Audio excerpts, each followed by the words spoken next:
이해 안 되어도 순종하라, 이해 안 되어도 순종하라라는 제목으로 하나님 말씀 증거하도록 하겠습니다. 야곱은 147세 죽었습니다. 지금 죽기 직전에 임종을 앞두고 병들었던 것 같습니다. 그래서 요셉이 총리잖아요. 그 아들 둘을 데리고 아버지에게 가서 축복해달라 이러는 장면입니다. 1절을 보세요. 1절을 보니까 내 아버지가 병들었다 하므로 두 아들, 큰 아들이 므낫세고 둘째 아들이 에브라임입니다. 그리고 2절을 보니까 그 야곱도 그 얘기를 듣고 네 아들 요셉이 내게 왔다 하매 이스라엘이 힘을 내어 침상에 앉아. 그러니까 뭐 기력이 없었던 것 같아요. 근데 마지막 최선을 다해가지고 죽기 직전에 이제 침상에 앉아서 마지막 축복하는 장면입니다. 9절을 보니까 그 축복하라 이렇게 얘기를 하고요. 10절에 이스라엘의 눈, 여기서 이스라엘은 야곱이거든요. 야곱의 눈이 나이로 말미암아 어두워져서 보지 못하더라. 그러니까 뭐 기력도 없고 잘 보이지도 않고 뭐 이런 상태에서 축복하는 것입니다. 그래서 아버지가 지금 매가리가 없잖아요. 정신이 없잖아요. 그래서 그 요셉이 두 아들을 하나는 왼쪽 오른쪽으로 이렇게 그대로 밀고 나간 거예요. 그래야 아버지 오른손에 므낫세가 오도록, 그리고 아버지 왼손에 에브라임이 오도록. 이해가 되시죠? 그렇게 왔다라는 거예요. 근데 이놈의 아버지가 축복을 하는데 글쎄 이걸 크로스로 해서 이렇게 하는 거예요. 그 할아버지가 이게 이러기도 힘들잖아요. 그래서 아버지 그러는 거 아니에요. 그리고 머리를 손으로 옮기려고 그랬더니 안다 아들아 나도 안다 하면서 그냥 축복을 강행하더라 뭐 이런 얘기입니다. 그 당시의 풍속은요, 오른손은 더 능력이 있다라는 거예요. 그래서 오른손은 능력이 있다. 그래서 오른손이 더 축복이고, 그래서 오른손의 아들 그러면 아주 축복의 아들 그런 뜻입니다. 그리고 장남에게 더 축복을 주는 것이 그 당시에 전통이었습니다. 그래서 요셉도 좀 이상하니까 그렇게 하면 안 되지요. 그래서 17절 보니까 그렇게 하는 걸 보고 기뻐하지 아니하여 그랬잖아요. 기분 되게 상했어요. 아버지 뭐 하시는 거예요? 장남이 므낫세인데 이게 뭐예요? 이게. 그래서 18절에 아버지 그리하지 마옵소서, 그리 마옵소서 이렇게 강권적으로 얘기를 합니다. 그리하지 말라고. 이는 장자이니 오른손을 그의 머리에 얹어야 됩니다. 이렇게 얘기를 했습니다. 그러니까 이거 뭐 대충 된 게 아니라 뭐 옥신각신했다는 거죠. 그럼에도 불구하고 19절에 나도 안다 내 아들아 나도 안다 그러면서 야곱이 강행했다는 것입니다. 이게 무슨 뜻이죠? 이건 우연이 아니라는 거죠. 이 자체는 메시지라는 것입니다. 아마도 야곱이 하나님께로부터 그렇게 축복하라는 음성을 들었던 것 같아요. 그래서 그 음성에 대해서 순종했다는 것입니다. 사실 이거 보면요, 엇바꾸어서 이렇게 축복했다 이 얘기를 하려고 성경 한 장을 다 썼어요. 창세기가 50장으로 되어 있지만 이 한 장이 얼마나 귀한지 아십니까? 이 한 장 한 장이 이게 그냥 넘어갈 게 아니에요. 창세기 전체를 통해서 대충 넘어가는 것이 38장. 그 유다가 뭐 죄 짓는 거 나오죠. 그 뭐 며느리하고 뭐 애 낳았다 뭐 이런 거. 그 한 장 되게 자세히 나와요. 근데 그게 십자가거든요. 창세기 십자가예요. 그걸 놓치면 안 되는데 그거 되게 스킵하고 넘어가 버려. 그게 굉장히 중요한 건데. 그리고 또 하나 이게 또 중요한 게 이거예요. 48장. 38장 중요, 48장 중요. 중요한데 아무도 중요하게 안 봐. 그러니까 좀 눈이 이상한 거죠. 이게 되게 중요한 건데 이게 성경 맥락을 아시죠? 이게 별로 중요하지 않은 건 간단하게 요약하고 넘어가거든요. 근데 이게 한 장 22절까지 한 장을 전체를 하려 가지고 엇바꾸어서 축복했다. 이게 중요하니까 얘기하는 거 아닙니까? 그 이거에 대해서 우리가 말씀 잘 붙들어야 된다는 것입니다. 히브리서 11장을 보면 이 장면이 한 번 더 나오는데 히브리서 11장은 믿음장이라고 그러지 않습니까? 그 믿음의 열조들이 뭐 잘한 거에 대한 대표적인 이야기를 하나씩 들어요. 노아 그러면 믿음으로 뭐 방주를 짓고 뭐 이렇게 나오고, 아브라함 그러면 믿음으로 갈 바를 알지 못하는데 뭐 하나님 약속을 쫓아갔고 뭐 이렇게 특징 아니에요, 그죠? 그리고 모세 그러면 모세는 뭐죠? 24, 25, 26절 같은 데 보니까 뭐 믿음으로 모세는 장성하여 바로의 공주의 아들이라 칭함을 뭐 좋아하지 아니하고 뭐 이런 거 나오죠. 그 하나님의 백성과 함께 고난 받기를 죄악의 낙을 누리는 것보다 더 좋아하고 뭐 이런 얘기가 나옵니다. 그러니까 모세는 그게 되게 중요한 거죠. 자기 포기하고 간 거. 그걸 중요한 믿음이라고 얘기를 한 거예요. 그러니까 대표적인 믿음 이야기가 나온다고요. 그러면 야곱에 대해서도 기대하잖아요. 도대체 야곱은 뭐라고 썼을까? 근데 히브리서 11장 21절이니까 딱 하나 얘기해요. 야곱은 죽을 때에 야곱 진짜 스토리가 많은데 요셉의 가가들에게 축복하되 12아들 아니에요. 자기 12아들 아니고요. 요셉의 가가들이니까 누구예요? 므낫세 에브라임에게 축복하고 그 지팡이 머리에 의지하여 경배하였습니다. 그게 한 줄이 끝이에요. 그러니까 야곱 전체의 삶을 한마디로 묘사하는 요약한 게 뭐냐 그러면 창세기 48장 이거라는 거예요. 그러니까 되게 중요한 거죠. 그러면 첫 번째, 이게 메시지예요. 첫 번째가 뭐냐? 야곱은 하나님 말씀에 순종했다라는 거예요. 당시 풍습은 뭐예요? 그 큰아들에게 축복하는 거고, 세상의 방법은 뭐예요? 큰아들에게 축복하는 거고, 자기 사랑하는 아들 요셉의 기대가 뭐예요? 큰아들에게 축복하는 거고. 그러니까 상식이죠. 뭐 이렇게 보나 저렇게 보나, 뭐 인지상정으로 보나, 뭐 풍속으로 보나, 상식으로 보나, 그냥 큰아들에게 축복하는 거예요. 근데 굳이 그걸 안 했다라는 이유는 뭐예요? 그게 하나님의 뜻이기 때문에. 하나님의 뜻이면 그 모든 것들이 도전한다 할지라도 순종한다. 이게 야곱이었다는 거예요. 원래 야곱 이런 사람 아니었죠? 지 뜻대로 다 하던 사람 아니에요. 태어날 때 발꿈치 잡고 나왔다며 그게 뭐예요? 지독한 놈이다 그런 뜻이지 뭐. 어린애 중에 지독한 애 있어요. 보면 쥐고 안 놓는 놈 있어. 패 죽이고 싶어. 그죠? 근데 그런 놈이었다는 거 야곱이. 어렸을 때부터 싹수가 이상한 애였어요. 그리고 팥죽으로 뭐 장작고 뺐고, 그러니까 자기 힘으로 다 하잖아요. 아버지 속이고. 그 인생이 그래요. 인생이 그랬는데 여기서 지금 알 수 있는 게 뭐예요?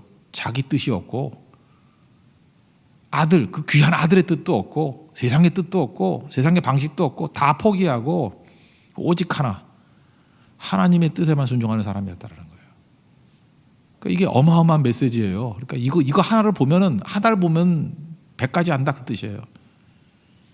야곱은 어떤 믿음의 사람이었냐면은 모든 조건에 있어서 다 그렇게 해서는 안 되는 건데 오직 하나, 하나님의 말씀 하나, 하나님의 뜻 하나만을 붙들고 크로스로 엇바꿔서 축복했던 사람이야. 그게 그의 믿음이었어. 딴 건 묘사할 것도 없어요. 그는 하나님의 말씀에 순종한 사람이었다. 그는 하나님의 뜻에 순종한 사람이었다. 그러니까 우리도 이 땅을 살아가면서 뭐 어마어마한 업적을 이루고 뭐 난리를 치고 살면은 잘 사는 것 같이 보이죠? 그거 다 헛된 일이고요. 딱 그거예요. 누구든지 상식적으로 말이 안 된다 그러는 거였지만 그는 하나님 말씀이라 그러면 그 말씀 그대로 순종하며 사는 사람이었다. 그러면 그게 그 사람의 믿음의 특징이라는 것입니다. 이게 야곱이었어요. 그래서 야곱의 믿음의 대표적인 모습을 한마디로 묘사하면 창세기 48장을 봐야 된다는 거예요. 이 성경의 시각이에요. 야곱은 이랬다라는 거예요. 요즘에는요, 이 기독교 메시지 가운데 세상적인 그 문화적인 흐름이 많이 들어온 것 같아요. 그래서 이러잖아요. 예를 들어서 뭐 교회가 이원론만 너무 빠져 있다. 세상과 뭐 교회 이렇게 나눈다. 그래서 뭐 예수 믿고 천국 가는 거 그것만 다 하고 이 세상은 아무것도 아니다. 그거 중요한 메시지죠. 그런 거 아니죠. 교회는 배와 같죠. 배. 세상과 맞닿아 있는 거예요. 세상이라는 바다에 맞닿아 있어야 되지만 세상 물이 들어오면 안 되죠. 세상에 떠 있어야 된다고. 세상에 들어오면 뭐 침몰한다. 이런 비유를 쓰는데 그거 맞는 얘기예요. 그래서 세상과의 접촉점, 이 미팅 포인트를 너무 강조하다 보니까 세상과의 경계선이 없어져 버리는 거예요. 그러니까 뭐 말은 좋은데 내용을 보면 타협이고요. 그냥 세상과 이렇게 두리뭉실 돼가지고 하나님의 뜻인지 세상의 흐름인지, 그러니까 세상 흐름에 너무 거절하면 안 된다 이런 식으로 잠깐 접근한다고. 그래서 얻는 유익도 있지만 잃어버린 것 되게 많아요. 하나님의 뜻이 손상을 입는 겁니다. 만약에 야 세상의 문화하고 이게 세상하고 좀 보조를 맞춰야지 이렇게 된다 그러면 야곱은 틀린 거예요. 지금 이 말이 안 되잖아요. 아들과도 척을죠. 세상 문화와도 척을죠. 세상의 상식과도 척을죠. 이게 뭐예요? 하나님의 뜻이라 그러면 그냥 밀고 나가는 그런 거였잖아요. 근데 성경은 이게 믿음이었대요. 쉽게 얘기해서 이렇게 살아야 된다는 거죠. 온 세상이 날 대적해도 하나님의 뜻이라 그러면 순종하며 살아가야 된다. 그게 성도라는 것입니다. 그래서 교회는 세상과 구분이 돼야 된다 그랬죠. 그러나 너무 폐쇄적이지 않은 거. 그래서 그 낮은 울타리가 있어야 경계가 있죠. 그러나 울타리가 높으면 안 돼요. 낮은 울타리. 그러나 명확한 건 경계가 있어야 된다는 것입니다. 제가 요즘에 느낀 건데 그런 거예요. 세상은요 참 묘하게 우리를 내 자신이 주인이라고 유혹하는 식으로 많이 나가더라고요. 네가 주인이야. 잠깐 이렇게 유도하게 만들어요. 우리 지금 집에 좀 아픈 사람이 있어가지고 뭐 일을 할 수가 없잖아요. 그래서 일 도와주는 그 도우미 아줌마를 데려왔어요. 뭐 어제예요. 어제 처음 데려왔어요. 도우미 아줌마를 데려왔더니 저하고 이제 접해야 되지 않습니까? 그랬더니 저는 그렇게 막 가는 인격은 아니에요. 제가 정중하게 해줬어요. 그래서 말투가 항상 뭐뭐뭐를 부탁합니다. 이런 식으로 했어요. 부탁합니다. 그랬더니 아주머니가 굉장히 불편해하시는 거예요. 부탁합니다 그러면 안 되고요. 자기가 돈 주고 쓰는 거니까 하라 그러래요. 이거 하라 그러고 말투 그렇게 하는 거 아니에요. 목사님 그러더라. 나 힘들어 진짜 목사라서 부탁하래. 그러면서 그분 논지가 계속 뭐냐 하면 그러니까 그분은 좀 말을 막 해요. 막 돈 주고 부리는 거니까 하라 그래야지 자기도 편하대. 하라고. 그 말은 안 했지만 결국은 이 얘기예요. 네가 주인이야. 어디 식당 가도 그래요. 뭐 저한테는 안 그러지만 다른 뭐 사장님 그러잖아요. 네가 주인이야 그런 뜻이죠. 그래서 돈만 주면 괜찮아. 너 주인 삼을 수 있어. 그런 거에 한두 개씩 이제 맞들이기 시작하면요. 이 정신화놈들은 지가 주인인 줄 알아. 돈만 있으면 주인인 줄 알아. 어디 가든지 대접해 주거든. 발레 파킹 해주지 뭐 대접해 주지. 세상에 속고 있는 거예요. 네가 주인이야. 네가 주인이야. 아니거든요. 우리 주인은 하나님이시고 우리가 무슨 주인이에요. 그래서 제가 짧은 경험이지만 야 세상의 유혹이 참 무시무시하구나. 잠시 잠깐 그거 가지고도 우리가 주인 되게 만들어 버리는구나. 세상에 빠진다는 게 그거예요. 주인 못 돼서 안 달라는 거예요. 지금 뭐 갑인이 을인이 막 이러고 있는 게 뭐예요? 내가 을인 게 억울한 이유가 뭐예요? 내가 주인 못 돼서 억울한 거 아니에요? 그래서 억울하니까 돈 벌자고 그죠? 빨리 벌어가지고 나도 갑질 한번 해봐야지. 그런 사람은 그냥 갑이나 을이나 똑같은 거예요. 없으니까 을 되는 거고 있으면 갑 되는 거예요. 세상은 인간이 주인이라고 얘기해요. 자기가 주인이라고. 그거 아니거든요. 야곱을 보세요. 야곱은 자기 주인이 아니에요. 주인은 하나님이셔요. 그래서 하나님의 뜻이라 그러면 그 뜻 따라가는 모습이 있더라는 것입니다. 그래서 세상에 이런 유혹들에 대해서요. 뭐 남들도 다 그러고 사는 건데 그게 아니고 노할 줄 알아야 돼요. 아니에요. 그거는 하나님이 주인이셔요. 그죠? 그런 투로 나가면 안 되죠. 저는 끝까지 그 도우미 아줌마한테 계속 부탁을 했어요. 저는 부탁이 은사입니다. 부탁합니다. 플리즈 해야죠. 난 부탁하는 거예요. 부탁하고 해주나 안 해주나 그건 그분의 뜻이죠. 뭐 안 해주면 바꾸면 되는 거지 뭐. 그러면 주인인가 그게? 예. 그러니까 계속 부탁을 해. 정중한 거 아니에요? 그 정중하게 부탁하는 거고 그분은 또 알아서 해주고 그게 관계지, 그죠? 저는 뭐 어떻게 하든 간에 그게 교회가 돼야 된다고 생각하는데 물론 뭐 간단한 문제는 아니라고 생각합니다. 근데 야곱의 강점이 뭐예요? 야곱은 하나님만이 주인이시고 세상 누구도 주인이 아니라는 거예요. 그래서 주인의 뜻만 따릅니다.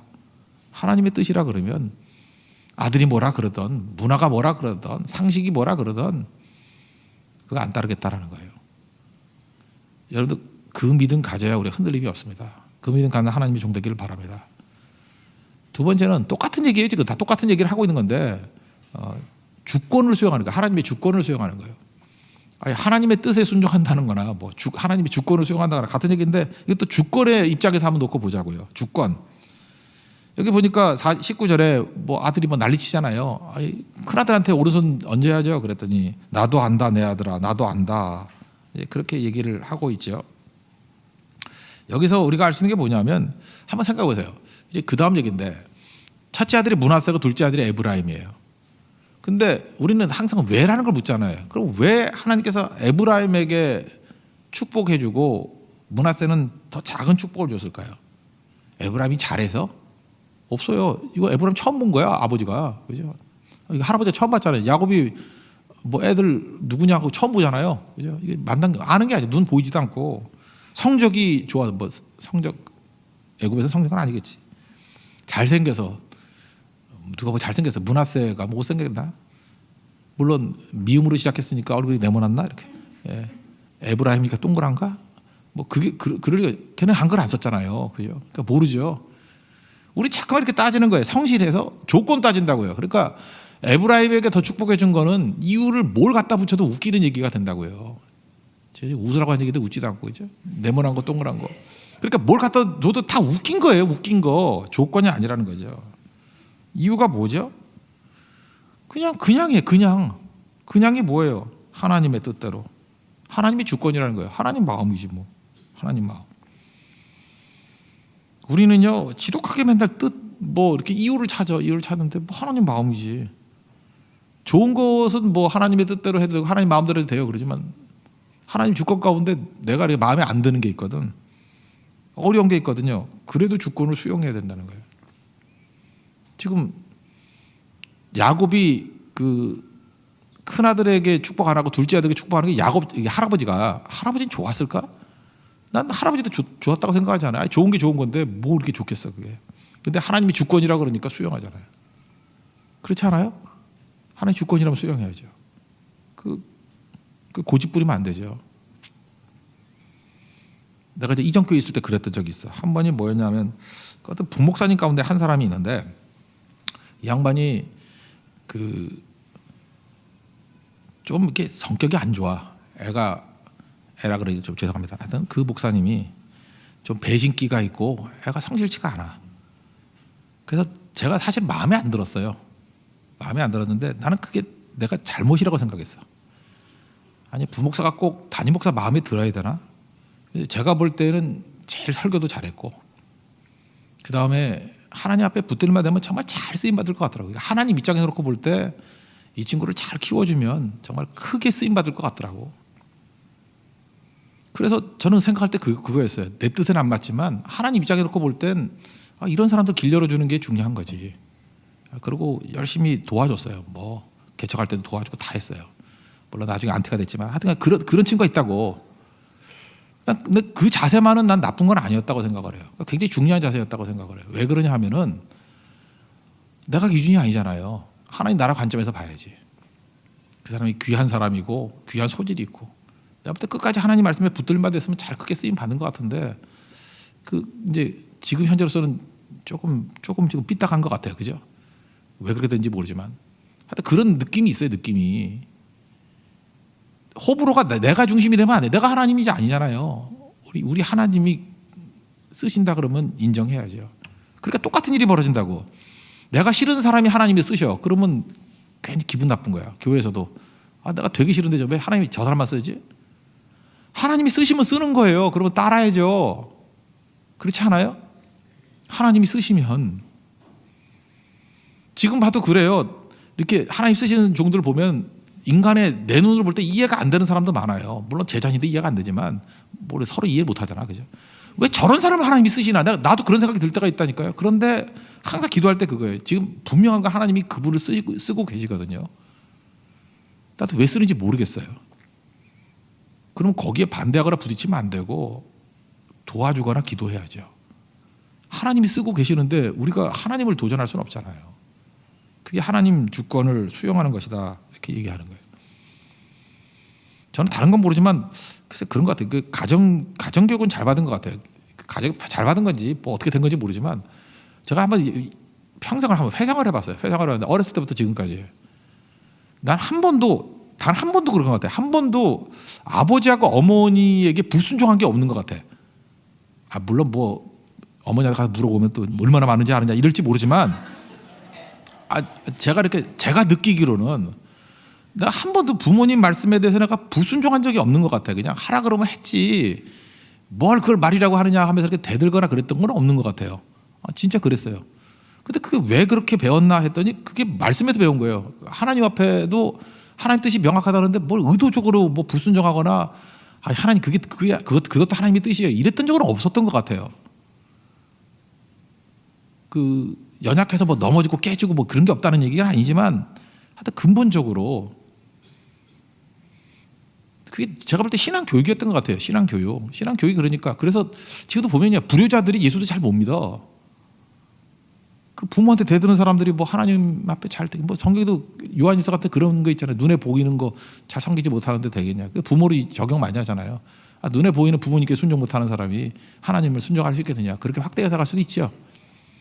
그런 거라고요. 그러니까 순종이 되게 중요한데 순종은 제가 볼 때 축복이에요. 하나님의 주권에 대해서 이렇게 받아들일 수 있는 거. 저는 우리 교인들이 굉장히 성숙했다고 생각합니다. 되게 좋아요, 우리 교인들. 좋은 이유가 뭐냐면 일본 선교 제가 이제 시간별로 이렇게 쭉 봤잖아요. 봤는데 일단 일본 코조 목사님이 그분은 이제 한국말 모르시니까 우리끼리 이제 까놓고 얘기하자고. 사실 좀 까다로운 분이에요. 그죠? 이름도 이상하잖아. 코조가 뭐야 이게 코조. 동생은 귀조인가? 뭐 하여튼간에. 하여튼 그래요. 코조. 아침 5시부터 12시까지 그냥 계속 옆에 붙어가지고 도와준 거라고 들었지만 나쁘게 말하면 엄청 간섭한 거죠. 그죠? 처음 갔을 때 회의를 2시간 했대요. 회의를 많이 하면 회의에 빠지죠. 어떻게 회의를 2시간을 해? 3박 4일 사역인데. 이것도 정상은 아니죠. 그리고 그랬대요. 뭐 할지 여기서 해보라고. 이건 모욕이죠. 무례지. 안 그래요? 그러지 않아도 진짜 일본에 감정이 있는데 이거 무례지. 아니 지금 사역하러 왔는데 뭐 하는데 내 앞에서 해보라는 거 뭐 애 장난도 아니고. 그리고 내가 다 알아야 된다 그러면서 그 정제의 눈초리였죠. 사실 그것도 무례함이죠. 사실 그 전반적인 얘기들은 상식적이라고 보기 힘들어요. 뭐 일본 사람이니까 그렇다. 그래도 아니 일본 사람이 한국 사람 같이 하면 또 그렇게 하면 되나?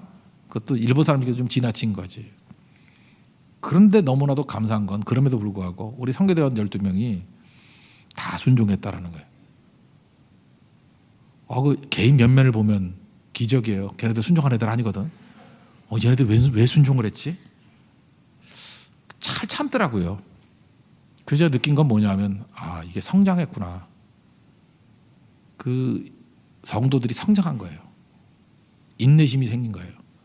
다 옳다고 생각 안 했을 거예요. 근데 참을 줄 알고 기다릴 줄 알고. 그래서 제가 그랬어요. 내가 설교할 때도 이렇게 참아주는구나. 이제 그런 생각했어요. 잘 참아주는구나. 그리고 또 반응이 얼마나 좋아요. 우리 되게 조용해요 지금. 아시죠? 그 주일 저녁 같은 데 보세요. 그 어린이들이 초등부 아이들이 있는데도 제가 제정신이 아니죠. 제가 원래 설교 15분 하려고 그랬거든요. 뭐 이렇게 성찬식 행사 있고. 근데 뭐에 꽂혔는지 나도 모르겠어요. 다 그러니까 40분을 했더라고.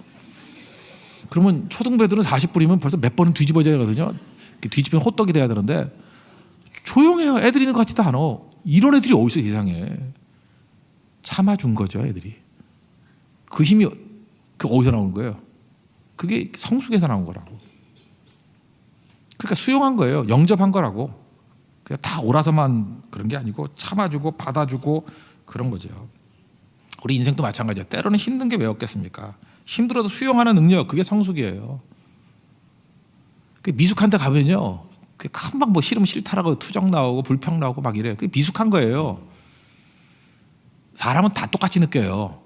근데 성숙한 사람은요. 힘들어도 참아주는 거예요. 기다려주는 거고. 그게 중요한 거죠. 어떤 때 어려움을 감수하고 대면하고 순종하는 거. 이거 체념 아닙니다. 체념은 자포자기한 게 체념이라 그러고 이거 업보 이런 거 아닙니다. 불교에서는 업보라 그래요. 뭐 내가 옛날에 뭐 전생에 죄를 져서 그 업보라고. 그래서 그러니까 둘 다 자포자기예요. 그거 아니에요. 느끼긴 다 똑같이 느껴요. 감각은 살아 있어요. 그래서 성숙해서 참는 거예요. 성숙해서 수용하는 거라고요. 그래서 성숙은 뭐냐면요. 하나님 주권을 수용하는 거예요. 미숙하면 절대 수용 못해요. 맨날 어찌하여 왜 뭐 이런 거 한다는 것입니다. 로마서 9장 이것도 어렵다 그래요. 왜 어렵냐 하면 미숙해서 어려워요. 로마서 9장 보면 하나님 주권이 나오거든요. 하나님 주권. 하나님 주권이 뭐예요? 하나님 마음대로예요. 하나님 마음대로인데 하나님은 선하신 분이에요. 우리가 생각할 때 내 뜻 아까 틀리니까 마음대로 같이 보이지만 그게 선한 거예요.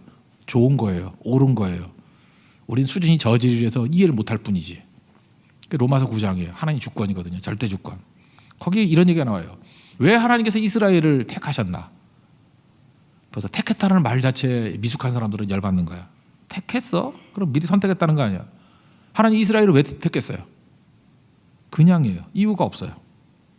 그냥이에요. 그리고 일방적인 은혜예요. 이걸 주권이라 그래요. 하나님이 그냥 택한 거예요. 아브라함을 선택했어요. 이유가 뭐예요? 그냥이에요. 그냥 하나님 선하신 뜻대로 그러잖아요. 하나님이 그냥 선택한 거예요. 그 다음에 이스마엘하고 이삭이 있어요. 왜 이삭을 택하시고 이스마엘을 버리셨어요? 그냥이에요. 그 로마서 9장이라고 그냥이에요. 그러니까 읽기도 싫지. 어렵다 그러고 뭐가 어려워요. 하나님이 주권 인정하면 되는 거예요. 수용하면 되는 거지. 하나님이 그렇다는데 뭐. 그 다음에 야곱과 에서가 나오죠. 왜 하나님께서 에서를 버리시고 야곱을 선택하셨어요? 그냥이에요. 하나님 일반적인 선택이에요. 그걸 주권이라 그래요. 그래서 요약을 해가지고 로마서 9장 14, 15절에 이렇게 얘기를 해요. 그런즉 우리가 무슨 말하리요? 하나님께 불의가 있느냐? 그럴 수 없느니라. 모세에게 이르시되 내가 긍휼히 여길 자를 긍휼히 여기고 불쌍히 여길 자를 불쌍히 여기리라 하셨으니 이게 뭐예요? 하나님 마음이라니까. 하나님이 불쌍히 여길 사람 불쌍히 여기고 하나님이 긍휼히 여길 사람 긍휼히 여겼다라는 거예요. 하나님 주권이라는 거죠. 아까도 얘기했죠. 하나님이 나는 이해를 못하는데 저 사람 왜 쓰는지 모르겠다고. 하나님이 쓰신다 그러면 영접해야죠. 하나님 쓰시는데 왜 여러분 대적을 해? 그럼 하나님 대적하는 거지. 주권이 그런 거라는 거예요. 지금 야곱이 잘했던 일이 뭐냐 하면 뭐 옳고 그르니 좋아하니 싫으니 그게 아니라 하나님이 주권적으로 에브라임에게 축복해 그랬더니 했다라는 거예요. 하나님 주권을 인정했다는 거죠. 하나님 뜻에 순종했다. 또 다른 시각으로 보면 하나님의 주권에 순종했다. 그 로마서 9장에서 그래도 돌다가리들이 못 알아들을까 봐 그 유명한 토기장의 비유를 합니다. 20절. 아 사람아. 그러니까 열받았다는 뜻이죠. 그러니까 감탄사를 쓰잖아. 이놈의 사람아. 내가 누구이기에 감히 하나님께 반문하느냐. 지음을 받은 물건이 지은 사람에게 어찌 나를 이같이 만들었냐 이렇게 말할 수 있냐. 토기장이가 지는 한 단계 이로 하나는 귀 쓸 그릇을 하나는 천이 쓸 그릇을 만들 권한이 없니? 그게 토기장의 비유예요. 하나님의 주권이라는 거예요. 그럼 하나님께서 주권적으로 각자 쓰시는 게 틀리다니까요. 닉 VCC 같이 사지가 없게 만들어가지고 하나님께 영광스럽게 쓰임받을 때도 있고 그 하나님 주권을 받아야 된다면 왜 안 묻잖아요. 왜? 요한복음 9장에 날 때부터 맹인이 있었다면 누구 죄냐 이따위 질문 안 하죠. 예수님 뭐라 그래요? 하나님 영광을 위해서 하나님이 맹인으로 사용할 사람 맹인으로 사용하는 거지. 그렇다 그러면 우리 가운데 조건 갖고 싸울 일이 없죠. 어떤 사람은 예쁘게 만들 때도 있고 어떤 사람은 좀 그냥 견해에 따라 예쁘게 만든 사람도 있고 다 다르잖아요. 그죠? 뭐 키도 큰 사람 있고 작은 사람 있고 내 의지대로 됐어요. 하나님 주권대로 하신 거예요. 거기에 하나님의 깊은 뜻이 있다고. 그거 수용하고 충성하면 돼요. 뭐 이 땅이 뭐 기나 70이요 80인데 거기서도 충분히 일을 할 수 있다라는 거 아닙니까? 그게 하나님의 주권을 받아들이는 거라고요. 하나님의 주권을 깨는 대표적인 마귀 논리가 뭐냐면 인과관계예요. 인과관계는요 설명할 수 있는 게 되게 좁은데 이 좁은 설명을 가지고 다 설명할 수 있는 걸로 착각을 해요. 인과관계는 뭐예요? 원인이 있으니까 결과가 있다라는 논리 아니에요? 그러니까 이게 무서운 논리인데 뭐가 열매를 거뒀죠? 그러면 노력했기 때문에 거뒀다고 생각해서 교만해져요. 그리고 내가 노력했잖아요? 근데 열매가 없어요. 그럼 억울하다 그래. 그러니까 인과관계에 빠져있는 사람은 감사할 가능성이 참 희박해. 어쩌다 감사야. 어쩌다 감사고 인과 논리에 있는 사람들은 언제나 교만 아니면 맨날 억울하고. 그래서 교회에서도 그런 인간들 얼마나 많이 봐요. 맨날 교만하지 않으면 뭐 조금 지나면 억울하다 그러고 맨날 교회 안 나오고 뭐 보면 뭐 상처 입었다 그러고 시험 들었다 그러고 그게 에고거든요. 하나님 주권을 인정 안 하는 거예요. 그러니까 뭐 가끔마다 그냥 올림픽 기간 때만 한 번 기뻐해. 한 4년에 한 번씩. 그 자기 중심이니까. 그러니까 어쩌다가 우연히 하는 맞은 거야 그냥. 근데 하나님 주권을 받아들이는 사람은 그 하나님 주권을 인정하는 거죠. 주기도문에도 하나님 주권 인정해 나오잖아요. 뜻이 하늘에서 이루어진 것 같이 땅에서도 이루어지이다. 하나님 뜻이 중심 아니에요? 하나님 주권이 중심 아니에요? 이 땅에서도 이루어지기를 원합니다. 내게도 이루어지기를 원합니다. 그런 거죠. 우리 물리학, 역학 얘기 한번 해볼까요? 우리가 옛날부터 만류인력, 그죠? 만류인력은 거시적인 거죠. 크게 보고 이렇게 보면 만류인력이죠. 중력의 법칙 아니에요? 뭐 이렇게 좀 떨어지는 거고. 크게 보면 대충 보면 자연세계는 만류인력 법칙에 의해서 움직이는 것 같이 보여요. 근데 20세기 말부터 21세기 넘어오면 양자역학이라는 게 들어왔죠. 양자역학 한번 읽어보세요. 과거 물리학이 다 쓰레기가 돼버렸어요. 우리 학교 때 배웠던 거 있죠. 죄송합니다. 우리라 그러니까 저와 비슷한 또래와 조금 늙으신 분들, 그거 다 쓰레기예요. 그거 중력의 법칙이 아니라요. 이제는 옛날에는 법칙이었잖아요. 지금 법칙이란 말이 없어요. 로라는 말이 없어. 지금은 probability예요. 확률이에요. 가보니까 그게 있는 게 아니에요. 그냥 다 뭐든지 확률로밖에 설명할 수가 없는 거예요. 그래서 양자역학의 시대에서는 옛날에 법칙이라고 했던 게 하나도 맞는 게 아니야. 그러니까 옛날에 틀렸던 거 지금 보면 다 맞은 게 될 게 많아요. 인간의 과학이란 게 그런 거예요. 그러니까 하나님의 주권이라는 거. 그러니까 우리 하나님 주권은 모르는 거예요. 그죠? 그러니까 모르니까 뭐 여러 가지 갖다 붙이는 거지.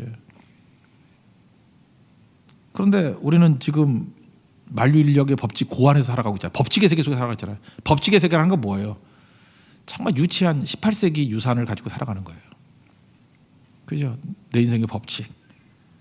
내가 이해하니까 법칙이지 무슨 놈의 법칙이야. 잘 보면 인생도 probability, 확률로밖에 설명 못해요. 그래서 믿음이 깊어지면은 몰라요. 그래서 확률이야. 확률은 모른다는 거거든요. 아, 이렇게 하니까 대충 그렇게 되더라라고 하는 기대하는 거, 기대값 정도. 그리고 하나님이 이끄시는 거죠. 그래서 과학을 공부해도 좀 제대로 공부하는 게 중요할 것 같아요. 바울이 육체 가시가 있었잖아요. 그 법칙은 뭐예요? 기도하면은 병 낫는다. 이게 법칙 아니야. 그죠? 근데 병 낫는 경우가 많더라. 그럼 확률이잖아요. 근데 양자역학하고 비슷한 것 같아. 하나님의 목적을 이루는 거잖아요. 목적을 이루기 위해서 그 확률이죠. 뭐 될 때도 안 될 거고 잘 몰라요. 그러니까 하나님께서 뭐라 그래요? 고린도후서 12장 9절에 내 은혜가 내게 족하다. 내 능력이 약한 데서 온전해짐이라. 무슨 뜻이죠? 너 가시 갖고 일 이룰 수 있어. 그 얘기죠. 그죠? 가시 갖고. 우리 그렇게 생각 안 하잖아요. 가시가 있으면 기도하면 낫고 일을 이루어야 되는 거 아니에요. 근데 하나님의 방식은 가시 갖고도 이룰 수 있어. 그럼 승리한 거죠. 일을 이뤘으니까. 목적 이뤘으니까. 여러분 지금도 많이 그래요.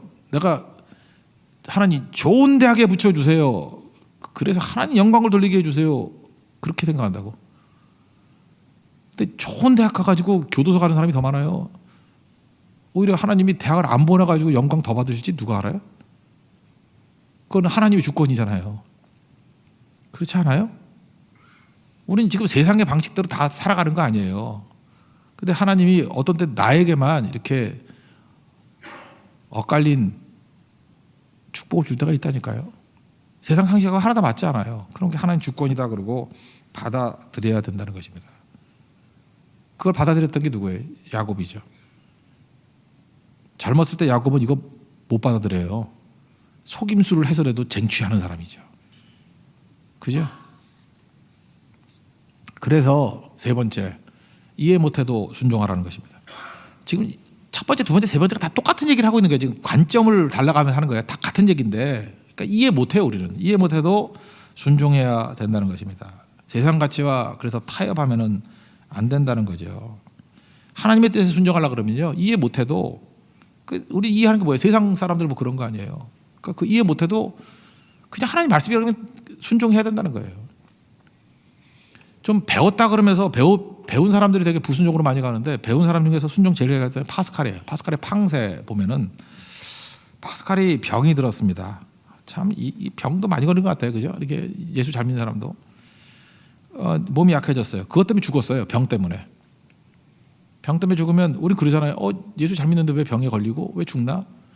그러니까 만유인력이 거기에 있는 거죠. 양자역학으로까지 다 가지라는 거예요. 맨날 그 인과응보만 보니까 이해가 안 되는 거죠. 파스칼은 병이 들었어요. 근데 그 막판에 쓴 그 메모 보면요, 이렇게 나와요. 하나님 뭐 어떤 일이 오더라도 수용하겠습니다. 그 얘기가 나오고, 그의 첫 번째 기도가 뭔지 알아요? 이 상태에서, 병든 상태에서, 내가 예수님 잘 믿는데 병든 상태에서 믿지 않는 사람들과 같이 행동하지 않게 해 주옵소서. 그게 기도였어요. 똑같은 억울한 일을 당했어요. 근데 믿지 않는 사람들이 억울함 당했을 때 행하는 태도들이 있죠. 근데 믿는 사람은 다르잖아요. 하나님, 우리가 잘 나갈 때만 믿음의 간증이 있는 게 아니고, 하나님 내가 이 어려움 가운데서도 믿지 않는 자들과 같이 행동하지 않게 해주세요. 와, 멋지지 않아요? 파스칼은 그랬다고. 하나님, 내가 이 억울함을 잘 믿는 자같이 감당하게 해주세요. 이 고난을 믿는 자같이 감당하게 해주세요. 이 말도 안 되는 상황을 믿는 자같이 감당하게 해주세요. 그러니까 환경 바꿔달라는 기도가 아니에요. 태도죠. 그리고 또 한 가지는 뭐하냐면 오늘 세 번째 대지 제목하고 똑같은 거예요. 하나님, 이해하려고 하지 않게 해주세요. 고난을 이해하려고 하지 않게 해주시고 다만 찬송하게 해주세요. 여러분, 이해 못하는 것들이 있으면요 그냥 찬송해요. 그래서 야고보서 5장 13절에 이렇게 나오잖아요. 고난당하는 자들이 있느냐? 그럼 기도하라고. 즐거워하는 자들이 있느냐? 그 찬송할 것이다. 그러니까 우리는 둘 중에 하나인 것 같아요. 기도를 하든지 찬송을 하든지. 어려움 있으면 기도하고요. 좋은 일 있으면 그냥 찬송하고. 바꿔도 돼요. 고난이 와도 그냥 찬송하면 되고, 또 즐거워하는 일이 있을 때 교만하지 말라고 기도해도 되고. 이거는 아무데나 갖다 붙여도 되는 것 같아요. 그러니까 우리가 할 일은 뭐냐면 기도나 찬송이에요. 사도행전 16장에 보면은 바울과 실라가 빌립보에 가가지고 전도를 열심히 했어요. 그리고 귀신 들린 저 많은 여인 뭐 고쳐도 주고 잘했잖아요. 뭐 잘못한 게 뭐가 있어. 근데 감옥에 들어갔네. 원래 바울은 아시아 쪽으로 가려고 그랬거든요. 이 유럽 쪽으로 갈 마음이 전혀 없었어. 근데 들어와야 환상으로 마게도니아 환상에 의해서 와달라. 그래서 하나님이 보내주신 줄 알고 갔잖아요. 그럼 우리 이렇게 생각할 수 있죠. 내가 안 간다 그랬잖아. 안 간다 그러는 거 억지로 보내고 이게 뭐예요? 내가 와가지고 나쁜 짓 했나? 귀신 들린 자 저 많은 사람 쫓아내고 지금 고쳐줬더니 감옥이 뭐야? 왜라는 거를 묵상하면은 우울증 걸리죠. 이거 신경 정신과 가야죠. 근데 바울과 실라가 그런 장면이 있어요, 없어요? 없어요. 25절 보니까 한밤중에 바울과 실라가 기도하고 하나님을 찬송하며 죄수들이 듣더라. 그냥 이거 그대로 하면 돼요. 우리 인생 가운데 대부분 이해 안 돼요. 여러분 머리로 이해 안 돼. 저도 이해 안 되고. 이해 안 되면은 기도하다가 지치면 찬송해요. 그냥 찬송하라고. 왜 뭐 때문에? 잠깐만 인과율로 보니까 죄책감이 생기는 거야. 내가 뭔 죄를 졌길래 이러냐.